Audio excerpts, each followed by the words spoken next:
Viewers, welcome back in our program. And Dr. Saab, ਅੱਜ 26 ਜੂਨ 2013 13 hard ਨਾਨਕਸ਼ਾਹੀ ਸੰਮਤ 545 ਦਾ ਦਿਨ ਹੈ ਤੇ ਹੁਣ ਸਾਡੇ ਦਰਸ਼ਕਾਂ ਨੂੰ ਦੱਸੋ ਅੱਜ ਦੇ ਦਿਨ ਦੀ ਕੀ ਇਤਿਹਾਸਕ ਅਹਿਮੀਅਤ ਹੈ। ਸਿੱਖ ਇਤਿਹਾਸ ਦੀਆਂ ਦੋ ਤਿੰਨ ਘਟਨਾਵਾਂ ਨੇ। 1838 ਦੇ ਵਿੱਚ ਮਹਾਰਾਜਾ ਰਣਜੀਤ ਸਿੰਘ ਅੰਗਰੇਜ਼ੀ ਰਾਜ ਤੇ ਸ਼ਾਹ ਸ਼ੁਜਾ ਇਹਨਾਂ ਦੇ ਵਿਚਾਲੇ ਤ੍ਰਿਪੱਖੀ ਜਾਂ ਜਿਹਨੂੰ ਟ੍ਰਾਈਪਾਰਟਾਈਟ ਸੰਧੀ ਡਿਸਾਈਡ ਹੋਈ। ਦੋਸਤ ਮੁਹੰਮਦ ਖਾਨ ਅਫਗਾਨਿਸਤਾਨ ਦਾ ਬਾਦਸ਼ਾਹ ਸੀ। ਅੰਗਰੇਜ਼ ਪੁਸ਼ ਕਰਕੇ ਸ਼ਾਹ ਸ਼ੁਜਾ ਨੂੰ ਬਿਠਾਉਣਾ ਚਾਹੁੰਦੇ ਸੀ ਕਾਬਲ ਦੇ ਤਖਤ ਤੇ। ਜੀ ਰਣਜੀਤ ਸਿੰਘ ਮਹਾਰਾਜਾ ਰਣਜੀਤ ਸਿੰਘ ਬਿਮਾਰੀ ਹਾਲਤ ਸੀ। ਹਾਲਾਂਕਿ 1838 ਦੇ ਵਿੱਚ ਸੰਧੀ ਹੋਈ ਹੈ ਪਰ ਉਦੋਂ ਆਲਰੇਡੀ ਸਟ੍ਰੋਕ ਹੋ ਚੁੱਕਾ ਸੀ। 1839 ਚ ਦੁਬਾਰਾ ਹੋਇਆ, ਫਿਰ ਉਹਨਾਂ ਦੀ ਮੌਤ ਹੋ ਗਈ 29 ਜੂਨ ਨੂੰ। ਜੀ ਪਰ ਇਹ ਜਿਹੜੀ ਟ੍ਰੀਟੀ ਸੀ ਇਹ ਪੁਸ਼ ਕੀਤੀ ਗਈ। ਉਹਦੇ ਥੱਲੇ ਇਹ ਸੀ ਕਿ ਕਾਬਲ ਵੱਲ ਜਾਣ ਦੇ ਲਈ ਪੰਜਾਬ ਦੇ ਵਿੱਚੋਂ ਅੰਗਰੇਜ਼ੀ ਫੌਜ ਨੂੰ ਰਸਤਾ ਮਿਲਣਾ ਸੀ। 5000 ਟਰੂਪ ਸਿੱਖਾਂ ਨੇ ਕੰਟਰੀਬਿਊਟ ਕਰਨੇ ਸੀ। ਅਫਸਰ ਔਰ ਪੈਸਾ ਜਿਹੜਾ ਉਹ ਅੰਗਰੇਜ਼ਾਂ ਦਾ ਹੋਣਾ ਸੀ। ਜੀ ਸੋ ਇਹ ਇੱਕ ਸਾਜ਼ਿਸ਼ ਸੀ ਜਿਹਦੇ ਥੱਲੇ ਜਿਹੜਾ ਦੋਸਤ ਮੁਹੰਮਦ ਨੂੰ ਕੱਢਿਆ ਜਾਣਾ ਸੀ। ਹਾਲਾਂਕਿ ਕੋਈ ਸ਼ਾਹ ਸ਼ੁਜਾ ਦਾ ਕੰਮ ਚੱਲਿਆ ਨਹੀਂ ਪਰ ਸਿੱਖਾਂ ਨੂੰ ਮਜਬੂਰੀ ਵਸ ਇਸ ਸੰਧੀ ਦੇ ਵਿੱਚ ਧੱਕਿਆ ਗਿਆ ਸੀ। 1942 ਦੇ ਵਿੱਚ ਬਲਦੇਵ ਸਿੰਘ ਜਿਹੜਾ ਬਾਅਦ ਦੇ ਵਿੱਚ ਜਿਹਨੇ 47 ਦੇ ਦੌਰ 'ਚ ਵੱਡੀ ਗਦਾਰੀ ਕੀਤੀ, ਸਿੱਖਾਂ ਦੇ ਲਈ ਕੁਛ ਨਹੀਂ ਲਿਆ, ਇਹ ਸਿਕੰਦਰ ਹਯਾਤ ਖਾਨ ਜਿਹੜੇ ਉਸ ਵੇਲੇ ਪੰਜਾਬ ਦੇ ਵਿੱਚ ਯੂਨੀਅਨਿਸਟ ਸਰਕਾਰ ਸੀ, ਸਿਕੰਦਰ ਹਯਾਤ ਖਾਨ ਟਿਵਾਣਾ ਉਸ ਦੀ ਕੈਬਨਿਟ ਦਾ ਵਜ਼ੀਰ ਬਣਿਆ। ਸੋ ਵਰਲਡ ਹਿਸਟਰੀ ਦੇ ਹਵਾਲੇ ਨਾਲ ਅੱਜ ਅਸੀਂ ਜਦੋਂ ਤੱਕ ਬਰਸ਼ ਨਾ ਕਰੀਏ ਸਵੇਰੇ ਉੱਠਦਿਆਂ ਕੁਛ ਖਾਂਦੇ ਨਹੀਂ, ਜ਼ਰੂਰੀ ਹੈ। ਸੋ 1498 ਦੇ ਵਿੱਚ ਜਿਹੜਾ ਟੁੱਥ ਬਰਸ਼ ਹੈ ਉਹ ਇਨਵੈਂਟ ਕੀਤਾ। ਸੋ ਅਸੀਂ ਤਾਂ ਦਾਤਣਾ ਹੀ ਕਰਦੇ ਰਹੇ ਲੰਬਾ ਵਕਤ। ਇੱਥੇ ਇਹ 5 ਸਦੀਆਂ ਪਹਿਲਾਂ ਉਹ ਟੁੱਥ ਬਰਸ਼ ਦੇ ਨਾਲ ਦੰਦ ਸਾਫ਼ ਕਰਦੇ ਸੀ। 1843 ਦੇ ਵਿੱਚ ਹਾਂਗਕਾਂਗ ਜਿਹੜਾ ਹੈ ਉਹ ਅੰਗਰੇਜ਼ਾਂ ਨੇ ਆਪਣੀ ਕਾਲੋਨੀ ਡਿਕਲੇਅਰ ਕੀਤਾ, ਜਿਹਨੂੰ ਫਾਈਨਲੀ 20ਵੀਂ ਸਦੀ ਦੇ ਅਖੀਰ 'ਚ ਚਾਈਨਾ ਦੇ ਹਵਾਲੇ ਕਰਨਾ ਪਿਆ। ਵਿਕਟੋਰੀਆ ਐਂਡ ਆਲਬਰਟ ਮਿਊਜ਼ੀਅਮ ਲੰਡਨ ਦੇ ਵਿੱਚ, ਇਹਦੇ 'ਚ ਬਹੁਤ ਸਾਰੀਆਂ ਸਿੱਖ ਦੌਰ ਦੀਆਂ ਵੀ ਯਾਦਾਂ ਚੀਜ਼ਾਂ ਪਈਆਂ ਹੋਈਆਂ ਨੇ। ਇਹ 1909 ਦੇ ਵਿੱਚ ਖੁੱਲ੍ਹਿਆ। 1945 ਦੇ ਵਿੱਚ ਅੱਜ ਯੂਨਾਈਟਿਡ ਨੇਸ਼ਨਸ ਦੇ 193 ਦੇਸ਼ ਨੇ। 1945 ਦੇ ਵਿੱਚ 50 ਦੇਸ਼ਾਂ ਨੇ ਸਾਈਨ ਕੀਤਾ ਚਾਰਟਰ ਦੇ ਉੱਤੇ ਕਿ ਅਸੀਂ ਯੂਨਾਈਟਿਡ ਨੇਸ਼ਨਸ ਬਣਾਉਣੀ ਹੈ। 1991 ਦੇ ਵਿੱਚ ਅਫਰੀਕਨ ਨੈਸ਼ਨਲ ਕਾਂਗਰਸ ਦੇ ਲੀਡਰ ਨੈਲਸਨ ਮੰਡੇਲਾ, ਜਿਨ੍ਹਾਂ ਨੇ ਕਿ US ਕਾਂਗਰਸ ਦੇ ਵਿੱਚ ਆ ਕੇ ਪਹਿਲਾ ਆਪਣਾ ਐਡਰੈਸ ਕੀਤਾ ਅਮਰੀਕਾ 'ਚ। ਇਸ ਵੇਲੇ ਉਹ ਬੜੀ ਕ੍ਰਿਟੀਕਲ ਹਾਲਤ ਦੇ ਵਿੱਚ ਪਏ ਹੋਏ ਨੇ ਔਰ ਅਖੀਰਲੀਆਂ ਖਬਰਾਂ ਨੇ ਕਿ ਉਹਨਾਂ ਦੀ ਜਿਹੜੀ ਕੁਦਰਤੀ ਸਾਹ ਦੀ ਪ੍ਰੋਸੈਸ ਹੈ ਉਹ ਖਤਮ ਹੋ ਚੁੱਕੀ ਹੈ। ਕਿਡਨੀਜ਼ ਉਹਨਾਂ ਦਾ ਡਾਇਲਿਸਿਸ ਹੋ ਰਿਹਾ ਔਰ ਉਹਨਾਂ ਨੂੰ ਵੈਂਟੀਲੇਟਰਸ ਦੇ ਉੱਤੇ ਲਾਈਫ ਸਪੋਰਟ ਮਸ਼ੀਨਾਂ ਤੇ ਪਾਇਆ ਹੋਇਆ। ਕਿਸੇ ਵੇਲੇ ਵੀ ਉਹਨਾਂ ਦੀ ਮੌਤ ਐਲਾਨੀ ਜਾ ਸਕਦੀ ਹੈ ਔਰ ਪਰਿਵਾਰ ਨੇ ਆਲਰੇਡੀ ਗ੍ਰੇਵ ਜਿਹੜੀ ਹੈ ਕਿੱਥੇ ਦਫਨਾਉਣਾ ਹੈ ਉਹਨੂੰ ਸਿਲੈਕਟ ਕਰਨਾ ਸ਼ੁਰੂ ਕਰ ਦਿੱਤਾ। ਸੋ ਇਹ ਬਹੁਤ ਵੱਡਾ ਲਾਸ ਹੋਏਗਾ ਇਨਸਾਨੀਅਤ ਦੇ ਲਈ। ਮੰਡੇਲਾ ਬਹੁਤ ਵੱਡਾ ਆਦਮੀ ਸੀ ਔਰ ਮੇਰਾ ਉਹ ਹੀਰੋ ਹੈ ਹਮੇਸ਼ਾ ਹੀ।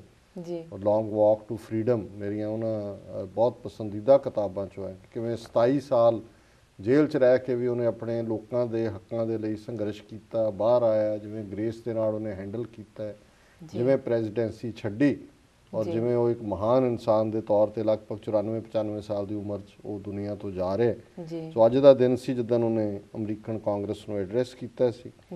ਔਰ ਇਸੇ ਤਰ੍ਹਾਂ 1994 ਦੇ ਵਿੱਚ PLO ਲੀਡਰ ਫਲਸਤੀਨ ਲਿਬਰੇਸ਼ਨ ਆਰਗੇਨਾਈਜੇਸ਼ਨ ਦਾ ਯਾਸਰ ਅਰਾਫਾਤ ਉਹ 27 ਸਾਲਾਂ ਬਾਅਦ ਆਪਣੀ ਗਾਜ਼ਾ ਦੀ ਧਰਤੀ ਤੇ ਵਾਪਸ ਪਰਤਿਆ ਸੀ। ਸੋ ਇਹ ਵਰਲਡ ਹਿਸਟਰੀ ਹੈ ਜੀ। ਡਾਕਟਰ ਸਾਹਿਬ ਤੁਹਾਡਾ ਬਹੁਤ ਬਹੁਤ ਸ਼ੁਕਰੀਆ, ਤੁਸੀਂ ਅੱਜ ਦੇ ਦਿਨ ਦੀ ਇਤਿਹਾਸਕ ਅਹਿਮੀਅਤ ਸਾਡੇ ਦਰਸ਼ਕਾਂ ਨਾਲ ਸਾਂਝੀ ਕੀਤੀ। ਤੇ ਹੁਣ ਅਸੀਂ ਸਵਾਲ ਜਵਾਬ ਵੱਲ ਵਧਦੇ ਹਾਂ ਤੇ ਸਾਡਾ ਪਹਿਲਾ ਸਵਾਲ ਹੈ, ਅਮਰੀਕਨ ਸੁਪਰੀਮ ਕੋਰਟ ਨੇ ਇੱਕ ਇਤਿਹਾਸਕ ਫੈਸਲੇ ਵਿੱਚ ਸਮਲਿੰਗੀ ਸ਼ਾਦੀਆਂ ਨੂੰ ਉਹੀ ਦਰਜਾ ਦੇਣ ਦਾ ਫੈਸਲਾ ਕੀਤਾ ਹੈ ਜਿਹੜਾ ਕਿ ਇੱਕ ਮਰਦ ਤੇ ਔਰਤ ਦੇ ਵਿਚਕਾਰ ਸ਼ਾਦੀ ਨੂੰ ਹੈ। ਇਸ ਬਾਰੇ ਤੁਹਾਡੇ ਕੀ ਕਮੈਂਟਸ ਹਨ? ਦੇਖੋ, ਇਹ ਇੱਕ ਵਿਸ਼ਾ ਹੈ ਜਿਸ ਬਾਰੇ ਕਿਉਂਕਿ ਅੱਜ ਦੀ ਖਬਰ ਹੈ, ਸਾਰੇ ਚੈਨਲ ਚਲਾ ਰਹੇ ਨੇ ਤੇ ਮੈਂ ਵੀ ਇਹਨੂੰ ਜ਼ਰੂਰੀ ਸਮਝਿਆ ਕਿ ਦਰਸ਼ਕਾਂ ਤੱਕ ਆਉਣੀ ਚਾਹੀਦੀ ਜੀ। ਅਮਰੀਕਾ ਦੇ ਵਿੱਚ ਇਹ ਲੰਬੀ ਡਿਬੇਟ ਕਾਫੀ ਸਮੇਂ ਤੋਂ ਰਹੀ ਹੈ। 12 ਅਮਰੀਕਾ ਦੀਆਂ ਸਟੇਟਾਂ ਦੇ ਵਿੱਚ ਪਹਿਲਾਂ ਹੀ ਜਿਹੜੀ ਹੋਮੋਸੈਕਸ਼ੂਅਲ ਜਾਂ ਲੈਸਬੀਅਨ ਮੈਰਿਜ ਹੈ ਉਹਨੂੰ ਮਾਨਤਾ ਹਾਸਲ ਸੀ। ਹੁਣ ਜਿਹੜਾ ਸੁਪਰੀਮ ਕੋਰਟ ਨੇ ਫੈਸਲਾ ਦਿੱਤਾ ਹੈ, ਕਿਉਂਕਿ 1996 ਦੇ ਵਿੱਚ ਇੱਕ ਫੈਡਰਲ ਲਾਅ ਬਣਿਆ ਜਿਹਦੇ ਮੁਤਾਬਕ ਇਹ ਸੀ ਕਿ ਜਿਹੜੇ ਹੋਮੋਸੈਕਸ਼ੂਅਲ ਕਪਲ ਨੇ ਜੋ ਉਹਨਾਂ 'ਚੋਂ ਇੱਕ ਮਰ ਜਾਂਦਾ ਹੈ ਤੇ ਉਹਦੇ ਜਿਹੜੇ ਪ੍ਰਾਪਰਟੀ ਉਹ ਦੂਜੇ ਰਾਈਟਸ ਨੇ ਉਹ ਦੂਜਿਆਂ ਨੂੰ ਨਹੀਂ ਮਿਲਣਗੇ। ਔਰ ਹੁਣ ਇਸ ਫੈਸਲੇ ਤੋਂ ਬਾਅਦ ਜਿਹਦਾ ਪ੍ਰੈਜ਼ੀਡੈਂਟ ਓਬਾਮਾ ਨੇ ਸਵਾਗਤ ਕੀਤਾ, ਅਮਰੀਕਾ ਦੇ ਵਿੱਚ ਇਹ ਡਿਬੇਟ ਹੋਰ ਤੇਜ਼ੀ ਦੇ ਨਾਲ ਆਉਣ ਵਾਲੇ ਸਮੇਂ ਦੇ ਵਿੱਚ ਆਏਗੀ। ਔਰ ਆਲਰੇਡੀ ਨਜ਼ਰ ਆ ਰਿਹਾ ਕਿ ਰਿਪਬਲਿਕਨ ਪਾਰਟੀ ਜਿਨ੍ਹਾਂ ਦੇ ਸਪੀਕਰ ਨੇ ਹਾਊਸ ਆਫ ਰਿਪਰੈਜ਼ੈਂਟੇਟਿਵਸ ਦੇ ਵਿੱਚ ਮਿਸਟਰ ਜੌਨ ਬਾਇਨਰ, उन्होंने कहा भी ये मंदभागा फैसला है और अमरीका 'ਚ डिबेट अल्टीमेटली उस लैवल ते आएगी जिथे मर्द और औरत की शादी ਨੂੰ ਹੀ शादी तस्वर किया जाएगा जी। और ये ਜਿਹੜਾ ओवरऑल ओबामा ਦਾ स्टैंड भी पिछले साल तक तो अगेंस्ट ਸੀ ना मैरिजेस ਤੇ पर पिछले साल उन्हें फॉर स्टैंड लिया और ਹੁਣ उन्हें मुबारकबाद ਦਿੱਤੀ है। सो कैनेडा ਦੇ ਵਿੱਚ ਆਲਰੇਡੀ ਚਾਰਟਰ ਆਫ ਰਾਈਟਸ ਦੇ ਥੱਲੇ ਇਹਨੂੰ ਲੀਗਲ ਸਟੇਟਸ ਦਿੱਤਾ ਹੋਇਆ ਹੈ। ਡੈਨਮਾਰਕ ਦੁਨੀਆ ਦੀ ਪਹਿਲੀ ਕੰਟਰੀ ਸੀ ਸਕੈਂਡੀਨੇਵੀਅਨ ਜਿਹਨੇ ਇਹਨੂੰ ਰੈਕਗਨਾਈਜ਼ ਕੀਤਾ ਸੀ। ਸੋ ਹੁਣ ਸੁਪਰੀਮ ਕੋਰਟ ਦੇ ਫੈਸਲੇ ਤੋਂ ਬਾਅਦ ਅਮਰੀਕਾ ਦੀਆਂ ਸਟੇਟਾਂ ਵੀ ਜਿਹੜੀਆਂ ਨੇ ਉਹਨਾਂ ਦੇ ਕੋਲ ਹੁਣ ਕੋਈ ਚੋਇਸ ਨਹੀਂ ਹੈ ਇਸ ਨੂੰ ਪਰਮਿਟ ਕਰਨ ਤੋਂ ਇਲਾਵਾ। ਜੀ, ਸਾਡਾ ਅਗਲਾ ਸਵਾਲ ਹੈ, ਇੱਕ ਰਿਪੋਰਟ ਜਿਹੜੀ ਕਿ ਐਕਸਪਾਇਰਿੰਗ ਮਾਈਂਡਸ ਕੰਪਨੀ ਵੱਲੋਂ ਜਾਰੀ ਕੀਤੀ ਗਈ ਹੈ, ਇਹ ਵਿੱਚ ਕਿਹਾ ਗਿਆ ਹੈ ਕਿ ਭਾਰਤ ਦੇ 47% ਗ੍ਰੈਜੂਏਟਸ ਕਿਸੇ ਕੰਮ ਜੋਗੇ ਨਹੀਂ ਹਨ। ਇਸ ਬਾਰੇ ਤੁਹਾਡੇ ਕੀ ਵਿਊ ਹੈ? ਦੇਖੋ, ਇੰਟਰਸਟਿੰਗ ਰਿਪੋਰਟ ਹੈ। ਐਸਪਾਇਰਿੰਗ ਮਾਈਂਡਸ ਆਰਗੇਨਾਈਜੇਸ਼ਨ ਨੇ 60,000 ਤੋਂ ਵੱਧ ਜਿਹੜੇ ਗ੍ਰੈਜੂਏਟ 3 ਸਾਲ ਦੀ ਜਿਨ੍ਹਾਂ ਦੀ ਡਿਗਰੀ ਹੈ ਉਹਨਾਂ ਦਾ ਇੱਕ ਟੈਸਟ ਕੀਤਾ ਜਿਹਦਾ ਨਾਮ ਉਹਨਾਂ ਨੇ ਐਸਪਾਇਰਿੰਗ ਮਾਈਂਡਸ ਕੰਪਿਊਟਰ ਐਡਾਪਟਿਵ ਟੈਸਟ ਰੱਖਿਆ ਤੇ ਉਹਦੇ 'ਚ ਉਹਨਾਂ ਨੇ ਕਨਕਲੂਡ ਕੀਤਾ ਵੀ 47% ਲਗਭਗ ਅੱਧੇ ਜਿਹੜੇ ਨੇ ਉਹਨਾਂ ਨੂੰ ਕੱਖ ਨਹੀਂ ਪਤਾ ਹੈ ਵੀ ਉਹ ਕਿਸੇ ਵੀ ਜੌਬ ਦੇ ਲਈ ਕੁਆਲੀਫਾਈ ਨਹੀਂ ਕਰਦੇ। ਸੋ ਇਹ ਹੁਣ ਭਾਰਤ ਦਾ ਦੇਖ ਲਓ, ਲਿਟਰੇਸੀ ਰੇਟ ਕਹੀ ਜਾਓ ਜੇ ਅਸੀਂ 20% ਚੱਕਤਾ ਉਹ ਵੀ ਜਿਹੜੇ ਤੁਹਾਡੇ ਗ੍ਰੈਜੂਏਟ ਨੇ 3 ਸਾਲ ਜਿਨ੍ਹਾਂ ਨੇ ਕਾਲਜ ਯੂਨੀਵਰਸਿਟੀ 'ਚ ਲਾਏ ਹੋਏ ਨੇ, ਤੁਹਾਡੀ ਆਪਣੀ ਜਿਹੜੀ ਟੈਸਟਿੰਗ ਇੰਸਟੀਟਿਊਸ਼ਨ ਹੈ ਇੱਕ, ਉਹ ਕਹਿੰਦੀ ਹੈ ਵੀ 47% ਜਿਹੜੇ ਨੇ ਉਹ ਦਿਮਾਗੋਂ ਪੈਦਲ ਨੇ ਔਰ ਉਹ ਕਿਸੇ ਗੱਲ ਦੇ ਫਿੱਟ ਨਹੀਂ ਨੇ। ਹੁਣ ਇਹ ਤੋਂ ਅੰਦਾਜ਼ਾ ਲਾ ਲਓ ਇਹ ਕਿੱਡਾ ਕੁ ਮਹਾਨ ਭਾਰਤ ਹੈ ਜੀ। ਨੈਲਸਨ ਮੈਂਡੇਲਾ ਦੀ ਸਥਿਤੀ ਇਹਦਾ ਅਸੀਂ ਜ਼ਿਕਰ ਕਰ ਲਿਆ। ਹਾਂਜੀ, ਨੈਕਸਟ ਤੇ ਜਾਓ। ਹਾਂਜੀ ਹਾਂਜੀ ਡਾਕਟਰ ਸਾਹਿਬ, ਹੁਣ ਸਾਡੇ ਦਰਸ਼ਕਾਂ ਨੂੰ ਦੱਸੋ ਅੱਜ ਦਾ ਵਿਚਾਰ। ਹੁਣ ਤੁਸੀਂ ਸਵਾਲ ਨਹੀਂ ਪੁੱਛਣਾ ਹੈ? ਨਹੀਂ, ਹੁਣ ਟਾਈਮ ਹੋ ਗਿਆ ਸਾਡੇ ਪ੍ਰੋਗਰਾਮ ਦਾ। ਅੱਛਾ, ਪਿੱਛੋਂ ਤੁਹਾਨੂੰ ਸਿਗਨਲ ਮਿਲ ਗਿਆ ਲੱਗਦਾ ਹੈ ਕਿ ਹਾਂਜੀ, ਸਿਗਨਲ ਮਿਲ ਗਿਆ, ਹੈਂਡਸ ਅਪ ਕਰਾ ਦਿਓ। ਜੀ ਜੀ। ਅੱਜ ਦੇ ਵਿਚਾਰ ਲਈ ਅਸੀਂ ਪੰਜਾਬ ਦੇ, ਮੈਂ ਸਮਝਦਾ ਹਾਂ ਵੀ ਸਿਰਫ ਲਹਿੰਦੇ ਪੰਜਾਬ ਦੇ ਨਹੀਂ, ਸਾਡੇ ਵੀ ਔਰ ਪੰਜਾਬੀ ਸਾਹਿਤ ਦੇ ਵੱਡੇ ਇੱਕ ਸਤਿਕਾਰਤ ਸ਼ਾਇਰ ਬੁੱਲੇ ਸ਼ਾਹ ਦੇ ਕਲਾਮ ਨੂੰ ਮੈਂ ਚੁਣਿਆ ਕਿਉਂਕਿ ਬੁੱਲੇ ਸ਼ਾਹ ਉਸ ਸੈਂਟਰਲ ਕੇਂਦਰੀ ਪੰਜਾਬੀ ਲਾਹੌਰ ਸਿਆਲਕੋਟ ਦੀ ਸਿੱਧੀਆਂ ਸਿੱਧੀਆਂ ਗੱਲਾਂ ਕਰਦਾ ਜੀ, ਸੂਫੀ ਹੈ ਜੀ, ਕਿਸੇ ਮੁੱਲਾਂ ਤੋਂ ਨਹੀਂ ਡਰਦਾ ਜੀ, ਮੌਜ ਦੀ ਗੱਲ ਕਰਦਾ ਤੇ ਚਾਰੇ ਪਾਸੇ ਜਿਹੜਾ ਉਹ ਆਪਣੇ ਉਸ ਕਨਸੈਪਟ ਨੂੰ ਖੁੱਲ੍ਹ ਦਿਲੀ ਦੇ ਨਾਲ ਕਹਿਣ ਦੀ ਹਿੰਮਤ ਵੀ ਹੈ ਜੀ ਜੀ। ਸੋ ਇਹ ਉਹਨਾਂ ਦੀ ਨਜ਼ਮ ਤਾਂ ਕਾਫੀ ਲੰਬੀ ਹੈ, ਉਹਦੇ 'ਚੋਂ ਮੈਂ ਅੱਧੀ ਅੱਜ ਪਿਕ ਕੀਤੀ ਹੈ ਤੇ ਬਾਕੀ ਅੱਧੀ ਜਦੋਂ ਕਦੇ ਮੌਕਾ ਬਣਿਆ ਫਿਰ ਉਸ ਨੂੰ ਲਵਾਂਗੇ। ਔਰ ਇਹ ਕਿਉਂਕਿ ਥਾਟ ਜਿਹੜਾ ਹੈ ਇਹ ਅਧਿਆਤਮ ਦਾ ਥਾਟ ਹੈ, ਸਿੱਖ ਥਾਟ ਦੇ ਨਾਲ ਵੀ ਪੈਰਲਲ ਰਨ ਕਰਦਾ ਹੈ ਜੀ ਔਰ ਅਲਟੀਮੇਟਲੀ ਮੌਤ ਜਿਹੜੀ ਆ ਉਹ ਹਕੀਕਤ ਹੈ ਜੀ ਜੀ।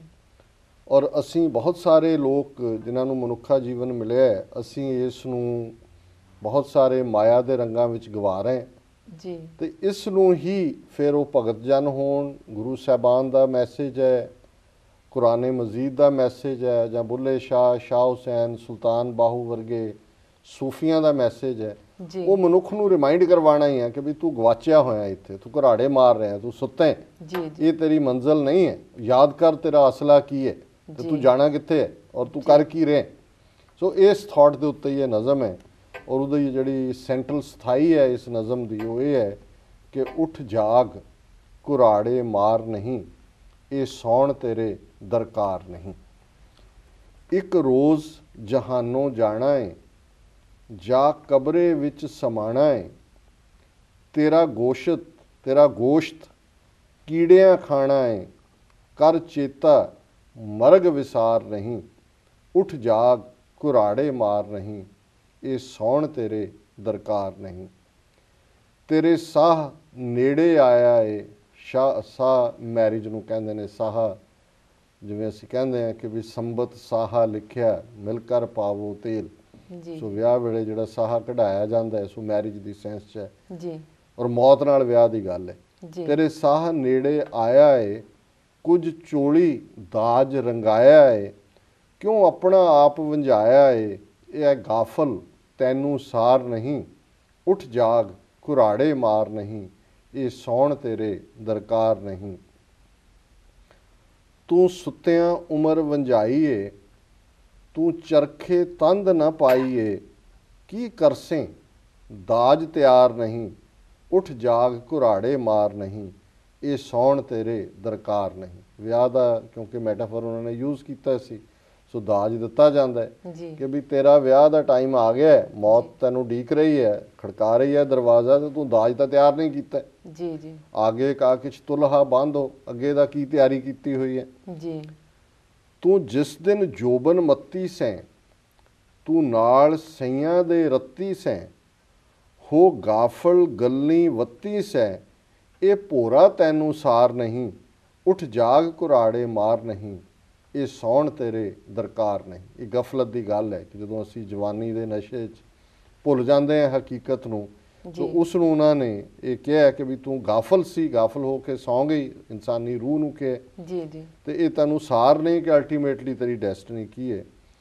ਤੂੰ ਮੁੱਢੋਂ ਬਹੁਤ ਕੁਚੱਜੀ ਸੈਂ, ਨਿਰਲੱਜਿਆਂ ਦੀ ਨਿਰਲੱਜੀ ਸੈਂ, ਤੂੰ ਖਾ ਖਾ ਖਾਣੇ ਰੱਜੀ ਸੈਂ, ਹੁਣ ਤਾਈਂ ਤੇਰਾ ਬਾਰ ਨਹੀਂ, ਉੱਠ ਜਾਗ ਕੁਰਾੜੇ ਮਾਰ ਨਹੀਂ, ਇਹ ਸੌਣ ਤੇਰੇ ਦਰਕਾਰ ਨਹੀਂ। ਇਹ ਵੀ ਦੁਨੀਆ ਦੇ ਐਸ਼ੋ ਆਰਾਮ ਦੇ ਵਿੱਚ ਗਵਾਚ ਜਾਣਾ ਜੀ। ਅੱਜ ਕੱਲ ਤੇਰਾ ਮੁਕਲਾਵਾ ਏ, ਕਿਉਂ ਸੁੱਤੀ ਕਰ ਕਰ ਦਾਵਾ ਏ, ਅਣਡਿੱਠਿਆਂ ਨਾਲ ਮਿਲਾਵਾ ਏ, ਇਹ ਭਲਕੇ ਗਰਮ ਬਾਜ਼ਾਰ ਨਹੀਂ, ਉੱਠ ਜਾਗ ਕੁਰਾੜੇ ਮਾਰ ਨਹੀਂ, ਇਹ ਸੌਣ ਤੇਰੇ ਦਰਕਾਰ ਨਹੀਂ। ਅਖੀਰਲੀਆਂ ਉਹਨਾਂ ਦੀਆਂ 2 ਲਾਈਨਾਂ ਨੇ ਜੀ।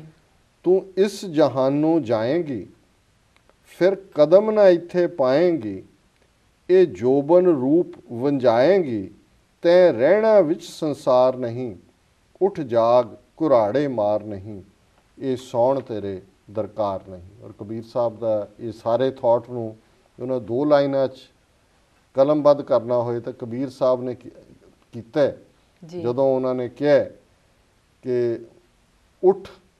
ਉੱਠ ਕੇ ਦੇਖ ਕੀ ਹੋ ਰਿਹਾ 4 ਚਫੇਰੇ, ਜੀ ਕਬੀਰ ਸੂਤਾ ਕਿਆ ਕਰੇ, ਉੱਠ ਕੇ ਨਾ ਜਪੇ ਮੁਰਾਰ, ਇੱਕ ਦਿਨ ਸੋਵਨ ਹੋਏਗੋ ਲਾਮੇ ਗੋੜ ਪਸਾਰ। ਕਿ ਉੱਠ, ਤੂੰ ਉੱਠਦਾ ਨਹੀਂ ਹੈ, ਉੱਠ ਕੇ ਰੱਬ ਨੂੰ ਯਾਦ ਨਹੀਂ ਕਰਦਾ, ਇੱਕ ਦਿਨ ਐਸੀ ਨੀਂਦ ਆਉਣੀ ਹੈ ਕਿ ਉਹ ਲੰਮੇ ਗੋਡੇ ਪਸਾਰ ਕੇ ਤੂੰ ਸੁੱਤਾ ਹੋਏਗਾ। ਇਹ ਕਬਰ 'ਚ ਪੈਣ ਦੀ ਗੱਲ ਹੈ, ਜਦੋਂ ਕਬਰ 'ਚ ਪੈਂਦਾ ਉਹ ਲੰਬੇ ਗੋਡੇ ਕਰਕੇ ਸੁੱਤਾ ਹੁੰਦਾ, ਹਿਲਦਾ ਨਹੀਂ ਹੈ। ਔਰ ਉਹੀ ਉਹਨਾਂ ਨੇ ਸ਼ੁਰੂ ਦੇ ਵਿੱਚ ਬੁੱਲੇ ਸ਼ਾਹ ਨੇ ਕਿਹਾ ਸੀ ਕਿ ਰੋਜ਼ ਜਹਾਨੋਂ ਜਾਣਾ ਹੈ ਜਾਂ ਕਬਰੇ ਵਿੱਚ ਸਮਾਣਾ ਹੈ, ਕਬਰ ਦੇ ਵਿੱਚ। ਜੀ ਸੋ ਕਬੀਰ ਸਾਹਿਬ ਨੇ ਯਾਦ ਕਰਵਾਇਆ ਕਿ ਤੂੰ ਉੱਠਦਾ ਨਹੀਂ ਹੈ, ਕਬੀਰ ਸੂਤਾ ਕਿਆ ਕਰੇ, ਉੱਠ ਕੇ ਨਾ ਜਪੇ ਮੁਰਾਰ, ਇੱਕ ਦਿਨ ਸੋਵਨ ਹੋਏਗੋ ਲਾਮੇ ਗੋੜ ਪਸਾਰ। ਜੀ ਡਾਕਟਰ ਸਾਹਿਬ, ਤੁਹਾਡਾ ਬਹੁਤ ਬਹੁਤ ਧੰਨਵਾਦ, ਤੁਸੀਂ ਅੱਜ ਦਾ ਵਿਚਾਰ ਸਾਡੇ ਦਰਸ਼ਕਾਂ ਨਾਲ ਸਾਂਝਾ ਕੀਤਾ ਹੈ। ਵੀਅਰਸ, ਤੁਹਾਡਾ ਬਹੁਤ ਬਹੁਤ ਧੰਨਵਾਦ, ਤੁਸੀਂ ਸਾਨੂੰ ਆਪਣੇ ਕੀਮਤੀ ਸਮੇਂ ਵਿੱਚ ਸਮਾਂ ਕੱਢ ਕੇ ਆਪਣੇ ਰਾਏ ਤੇ ਸੁਝਾਅ ਸਾਨੂੰ ਭੇਜੇ ਨੇ, ਤੇ ਸਾਨੂੰ ਇਸ ਤਰ੍ਹਾਂ ਹੀ ਭੇਜਦੇ ਰਹਿਣਾ ਸਾਡੇ ਇਸ ਪਤੇ ਤੇ SOS@tvh4.tv ਤੇ। ਅਸੀਂ ਆਪਣਾ ਪ੍ਰੋਗਰਾਮ ਲੈ ਕੇ ਫਿਰ ਦੁਬਾਰਾ ਤੁਹਾਡੇ ਰੂਬਰੂ ਹੋਵਾਂਗੇ। ਤਦ ਤੱਕ ਲਈ ਸਾਨੂੰ ਆਗਿਆ ਦਿਓ। ਵਾਹਿਗੁਰੂ ਜੀ ਕਾ ਖਾਲਸਾ, ਵਾਹਿਗੁਰੂ ਜੀ ਕੀ ਫਤਿਹ।